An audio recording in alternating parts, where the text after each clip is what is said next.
Cinema అయిన మహామారుతి talkies cinema రివ్యూకు స్వాగతం. నేను మిస్టర్ బిన్న మాట సూటిగా ఉంటుంది, మ్యాటో క్లియర్ గా ఉంటుంది. వీడియో టాకీస్ రాజా ఇప్పుడు రివ్యూలోకి వెళదాం. విశాల్ తెలుగువాడే అయినప్పటికీ ఆయన ఇప్పుడు తమిళనాట ఓ మంచి మాస్ హీరో ప్లస్ సంచలన ఫిల్మ్ పర్సనాలిటీ. టార్గెట్ లా పెట్టుకుని ప్రతి సంక్రాంతికి తమిళ బాక్స్ ఆఫీస్ దగ్గర మెరుస్తున్నాడు విశాల్. ఈ సంవత్సరం కథాకళి అనే సినిమాతో సంక్రాంతి రేస్ లో నిలిచాడు. అప్పుడే సినిమాని తెలుగులో కూడా తీసుకురావాలి అనుకున్నాడు, కానీ తెలుగు బాక్స్ ఆఫీస్ దగ్గర ఉన్న రష్ కారణంగా వెనక్కి తగ్గాడు. ఈ వారం ఆ సినిమా థియేటర్లకు వచ్చింది. మరి ఈ కథాకళి చిత్రంతో విశాల్ తెలుగు ప్రేక్షకుల్ని ఏ మేర ఆకట్టుకునే అవకాశం ఉందో మన సమీక్షలో చూద్దాం. సినిమా కథ విషయానికి వస్తే, తంబా సముద్రంలో చేపలు పట్టుకుని వాటితో వ్యాపారం చేసే సంఘానికి అధ్యక్షుడు. పైకే ఆ అర్హత.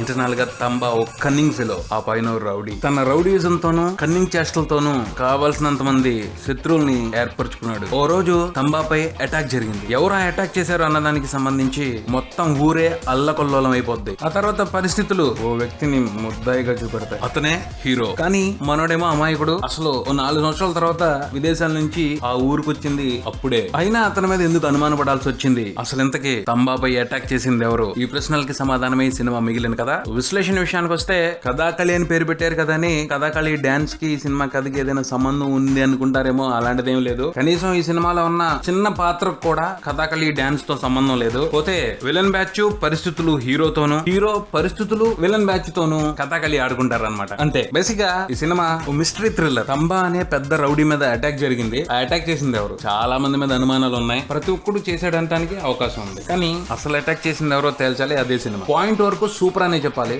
ఇలాంటి పాయింట్ ని గ్రిప్పింగ్ స్క్రీన్ ప్లే తో ఎంగేజ్ చేసి సీట్ లోంచి కదలలేకుండా చెప్పగలిగితే మాత్రం నెంబర్ 1 గా ఉంటది. ఈ సినిమా దర్శకుడు పాండిరాజ్ కంప్లీట్ గా ఎంగేజ్ చేసి కదలలేకుండా సీట్ లో కూర్చోబెట్టాడు అని చెప్పుకోవడానికి లేదు, కానీ అక్కడక్కడ మాత్రం బాగా ఇంప్రెస్ చేశాడు. సినిమా స్క్రీన్ ప్లే ఫ్లో లో అప్స్ అండ్ డౌన్స్ ఉన్నాయి. అది పెద్ద మైనస్ ఈ సినిమాకి సంబంధించి. సినిమా మొదలవగానే విలన్ తంబా క్యారెక్టర్ ని బాగా ఎస్టాబ్లిష్ చేసి చూపెడతారు. ఓ మనం ఓ పెద్ద యాక్షన్ సినిమా చూడబోతున్నారు అన్న ఫీలింగ్ కలుగుద్ది. ఆ తర్వాత హీరోని చాలా సింపుల్ గా ఇంట్రడ్యూస్ చేశారు. తర్వాత అతని యాక్టివిటీస్ అన్ని కూడా చాలా మామూలుగా ఉంటాయి అనమాట. దాంతో సినిమా ఫ్లో లో డల్నెస్ వచ్చేసింది. అదే ఆల్మోస్ట్ ఇంటర్వల్ వరకు కొనసాగుతుంది. ఈ మధ్యలో హీరో హీరోయిన్ లవ్ ట్రాక్ వస్తుంది. అది అనుకున్నంత ఆకర్షణీయంగా లేదు. దాంతో సినిమా కొంత బోర్ కొడుతుంది అనిపిస్తా ఉంటది. ఈలోపు మేజర్ ట్విస్ట్ వచ్చింది సినిమాలో. Pre interval, interval bank, post interval తర్వాత కొంత టైం పాటు చాలా ఇంట్రెస్టింగ్ గా నడిచింది సినిమా. అక్కడ మళ్ళీ బాగా ఎంగేజ్ అవుతాం సినిమాతో. ఇంట్రెస్టింగ్ గా ఉంటది. డైరెక్టర్ ఆ పార్ట్ ని చాలా బాగా తీశారు. బేసిక్ గా సంబంధం లేకపోయినా హీరోని ఇష్యూలో ఇన్వాల్వ్ చేయడం, అతని మీద ఇంటరాగేషన్, ఇవన్నీ ఒక లెవెల్ వరకు బాగుంటాయి. కానీ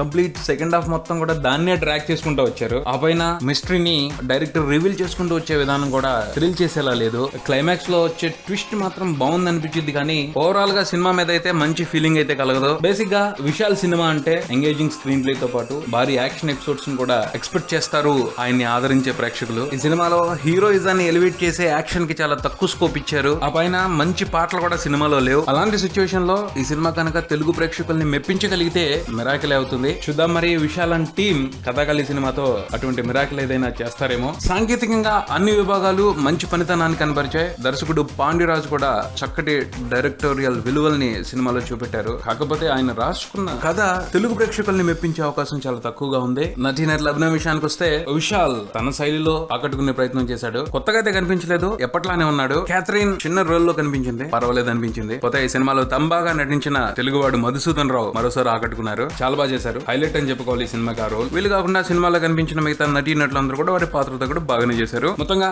ఈ కథాకళి సినిమా గురించి చెప్పుకోవాలి అంటే, ఆసక్తి కలిగించే అంశాలు కానీ ఎక్సైట్ చేసే అంశాలు కానీ ఈ సినిమాలో చాలా తక్కువగా ఉన్నాయి. అలానే యాక్షన్ కంటెంట్ కూడా పరిమితిలోనే ఉంది. ఆ పైన విశాల్ మీద అభిమానం ఉంటే ఈ సినిమాని ఈసారి ట్రై చేయండి, తప్పలేదు. ఇది కథాకళి సినిమాకి సంబంధించిన రివ్యూ. మరో రివ్యూతో మళ్ళీ కలుద్దాం. Subscribe and keep watching Maruthi talkies. For me mister BN talkies Raja. Thank you.